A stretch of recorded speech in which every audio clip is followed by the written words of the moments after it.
అందరికీ నమస్కారం. నేను doctor Ranjesh, general laparoscopic surgeon, medical director, Shaurya hospitals. మీకు ఒక పేషెంట్ గురించి చెప్తాను. లాస్ట్ 2 months బ్యాక్ ఇక్కడ ఒక హాస్పిటల్లో పేషెంట్ అడ్మిట్ అయ్యారు. చాలా సివియర్ పెయిన్ అబ్డామెన్ తోటి, కడుపు నొప్పితోటి అడ్మిట్ అయ్యారు.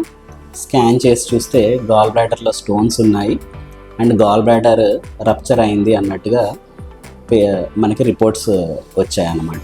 సో అక్కడ హాస్పిటల్ వాళ్ళు ఆవిడ జనరల్ కండిషన్, ఆవిడ ఏజ్ అరౌండ్ 60 years ఉంది, డయాబెటీస్ ఉంది. సో ఆవిడ జనరల్ కండిషన్ దృష్ట్యా హై రిస్క్ ఉంది అని చెప్పి వాళ్ళు హాస్పిటల్లో ఆపరేషన్ చేయకుండా బయటికి రిఫర్ చేశారు.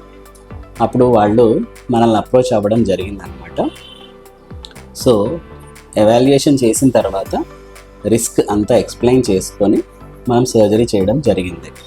సో సర్జరీ వచ్చేసి స్ట్రైట్ ఫార్వర్డ్గా ఓపెన్ సర్జరీ చేసాము. ఓపెన్ సర్జరీలో గాల్ బ్లాడర్, దాంతోపాటు లోపల ఆల్రెడీ స్పిల్ అయిన కంటెంట్, ఇన్ఫెక్షన్ మొత్తం క్లీన్ చేసి తర్వాత పేషెంట్ ఒక 3 or 4 days మన హాస్పిటల్లో ఉన్నారు. 4 days తర్వాత 5th day మనం డిశ్చార్జ్ చేయడం జరిగింది పేషెంట్ ఇన్ ఏ సేఫ్ కండిషన్లో. సో ఈ వీడియో మీకు ఎందుకు చెప్తున్నాను అంటే, ఈ గాల్ బ్లాడర్లో స్టోన్స్ చాలామందికి ఉంటాయి, కాకపోతే చాలామంది మాకు సిమ్టమ్స్ లేవు కదా అని చెప్పి వాటిని నెగ్లెక్ట్ చేయడం జరుగుతుంది. సో గాల్ బ్లాడర్లో స్టోన్స్ ఉన్నాయి అంటే it's like A ticking bomb అనమాట.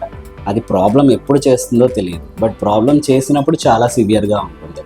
సో నేను ఎందుకు చెప్తున్నాను అంటే, ఒకవేళ మీకు గాల్ బ్లాడర్ స్టోన్స్ ఉన్నాయి అంటే అది ప్రాబ్లం అయ్యేంత వరకు వెయిట్ చేయకుండా ముందుగానే మీరు దానికి ఆపరేషన్ చేసుకుంటే మీకు మంచిగా ఉంటుంది.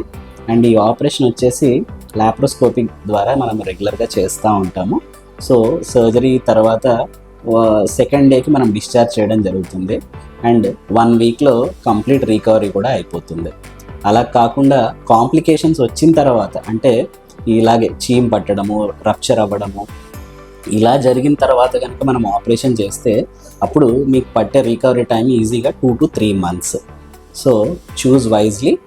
సో ప్రిఫరబుల్లీ కాంప్లికేషన్ అవ్వకముందే మీరు ఈ సర్జరీ చేసుకుంటారని అనుకుంటున్నాను. Thank you.